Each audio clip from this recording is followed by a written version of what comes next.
Bonjour et bienvenue sur France 24. Notre invité aujourd'hui est Youri Latortue. Il est ancien président du Sénat en Haïti. C'est une des chevilles ouvrières du mouvement d'opposition au président Jovenel Moïse. Il est avec nous depuis Port-au-Prince. Merci d'être avec nous. Un plaisir d'être avec vous. Alors depuis plusieurs semaines, une vague de contestation s'est levée contre le président.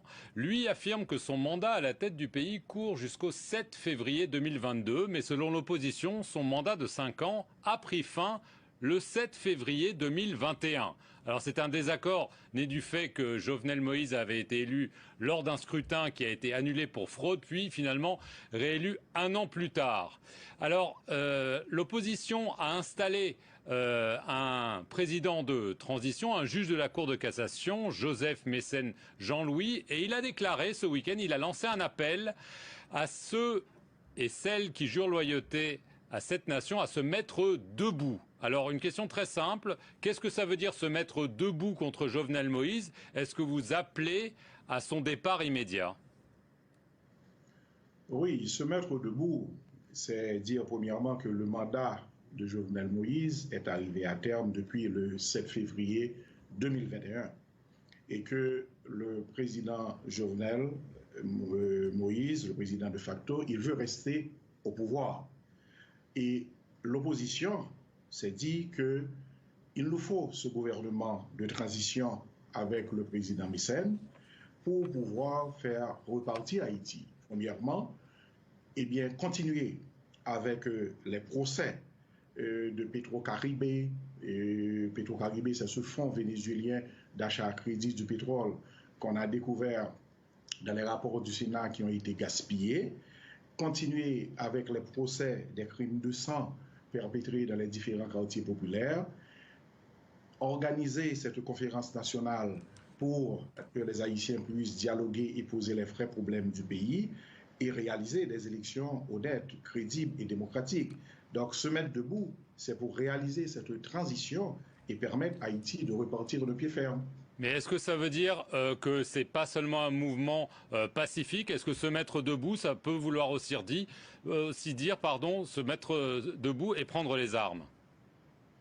Non, se mettre debout, c'est un mouvement complètement pacifique. D'ailleurs, ce n'est pas simplement l'opposition, ce sont tous les secteurs de la vie sociétale. Il y a le secteur religieux, avec l'Église catholique qui a pris position pour le départ du président le 7 février 2021. La Fédération protestante est très puissante en Haïti, qui également justement a souligné le départ du président pour le 7 février 2021, le secteur syndical, le secteur des droits de l'homme, le secteur de la société civile. En tout, il faut dire que des milliers, des dizaines de milliers de personnes marchent dans les rues pour réclamer ce départ et mettre sur pied cette nouvelle transition. Le problème, en dehors de l'argument constitutionnel, il n'y a pas de cour constitutionnelle qui puisse trancher quand le mandat s'est terminé, mais il y a quand même les Nations Unies, l'Organisation des États américains, le gouvernement américain qui, eux, valident le calendrier électoral défendu par Jovenel Moïse. Ils affirment que son mandat se termine en 2022. Donc, ils ne sont pas d'accord avec vous. Quelle est votre réaction ? Écoutez, ça m'étonne pour l'ambassade américaine qui a pris position pour le 7 février 2022, alors que les trois plus grandes universités américaines, je parle d'Harvard, de Yale University et New York University, eux-mêmes, elles ont pris position pour dire que le mandat de Jovenel Moïse a pris fin, selon la lecture de l'article 134.2 de la Constitution haïtienne, le 7 février 2022.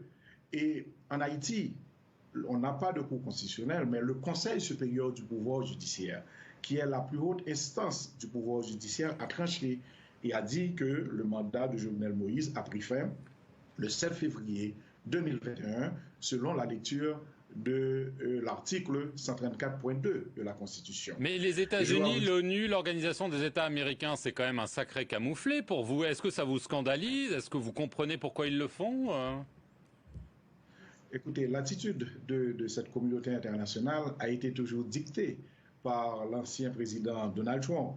Vous savez que le président Donald Trump a signé une entente avec le président Jovenel Moïse, une entente très simple pour dire que, écoutez, moi je vais vous protéger contre les manifestations populaires, puisqu'il y avait de grandes manifestations contre le président Jovenel Moïse pour les faits de corruption, pour des faits de malversation. Et le président Donald Trump a dit, vous allez voter partout pour les États-Unis et moi, je vais vous protéger contre le peuple. Et c'est ce qui a été fait. Mais le président Trump est parti. Est-ce que vous n'êtes pas déçu que l'administration Biden suive à ce moment-là ses traces? Écoutez, la nouvelle administration vient de s'installer. Il y a eu les démocrates au Congrès, les députés.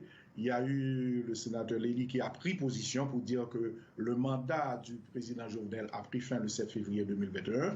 Je crois qu'il y a tout un processus qui se met en place et nous espérons que cette administration va changer puisque le président Joe Biden, en campagne, avait dit que le président Donald Trump avait délaissé Haïti et que lui, il allait justement prendre le cas d'Haïti, il allait regarder Haïti comme un pays qui a besoin d'assistance. Dans ce cas, nous espérons que cette nouvelle administration va suivre les élus du Congrès, tant au Sénat qu'à la Chambre des députés.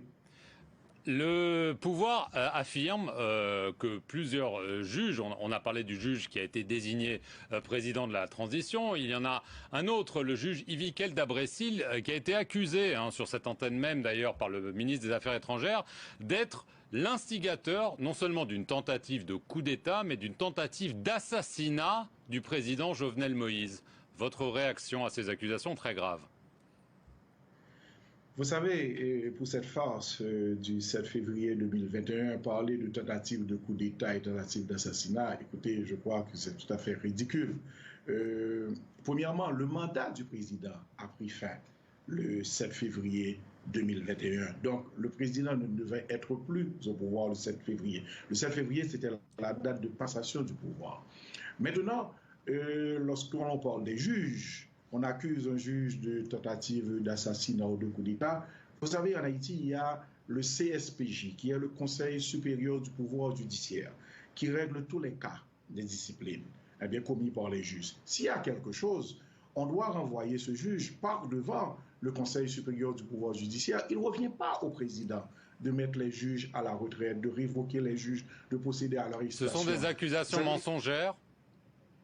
Ce sont des accusations mensongères et ces accusations, même s'il y en avait, devaient être transférées au ministre de la Justice et le ministre de la Justice devait envoyer ces cas devant le CSPJ. Il ne revient pas au président de prendre des décisions puisque c'est un pouvoir indépendant selon les articles 59 et 60 de la Constitution et c'est le CSPJ qui règle les cas d'indiscipline, de fautes graves commis par les juges. Qu'est-ce que vous pensez qui est l'intention du président Jovenel Moïse? Lui, il dit « je veux finir mon mandat, qu'on me laisse terminer mon mandat ». Est-ce que vous le soupçonnez de vouloir, en fait, changer la Constitution? Il n'y a qu'un mandat présidentiel, normalement, en Haïti, pour pouvoir se représenter et peut-être rester au pouvoir.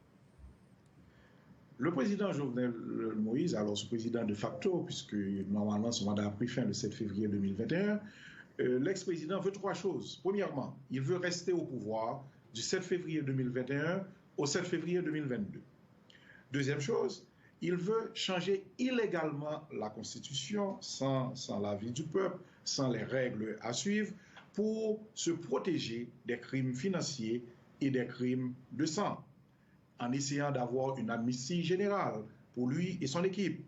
Et troisièmement, le président veut réaliser des élections frauduleuses avec un conseil électoral qui est manipulé, afin de mettre son équipe au pouvoir et puis après de se représenter pour se maintenir au pouvoir. Donc voilà ce que veut le président Jovenel Moïse malgré la fin de son mandat.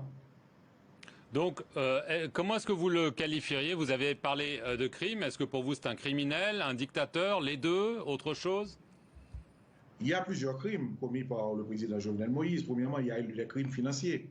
Dans le rapport sénatorial sur Petro-Caribé, où il y a eu des cas de malversation, confirmé par le tribunal le plus élevé du pays, qui est la Cour supérieure des comptes, eh bien la compagnie du président Jovenel Moïse, Agritance, a été indexée.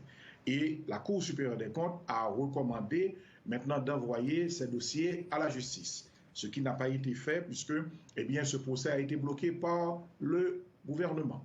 La deuxième chose pour les crimes de sang, vous savez que le gouvernement, l'ex-président Jovenel Moïse, il a armé les gens dans les quartiers populaires. Et maintenant, on a toute une série de gangs dans ces quartiers. Et ces gangs ont commis des massacres. Par exemple, les massacres de la Saline, où plus d'une centaine de personnes a été assassiné, le massacre de Bel-Air. Donc je crois que aujourd'hui, l'opposition demande eh bien, les procès pour ces crimes financiers et les crimes de sang. Et est-ce que vous pensez que c'est un dictateur qui se présente comme un démocrate, mais qu'il fera tout pour s'accrocher au pouvoir, y compris recourir à la force? Vous savez, le dictateur, c'est celui qui a un pouvoir personnel et qui élimine toutes les institutions démocratiques. La démocratie se repose sur les institutions.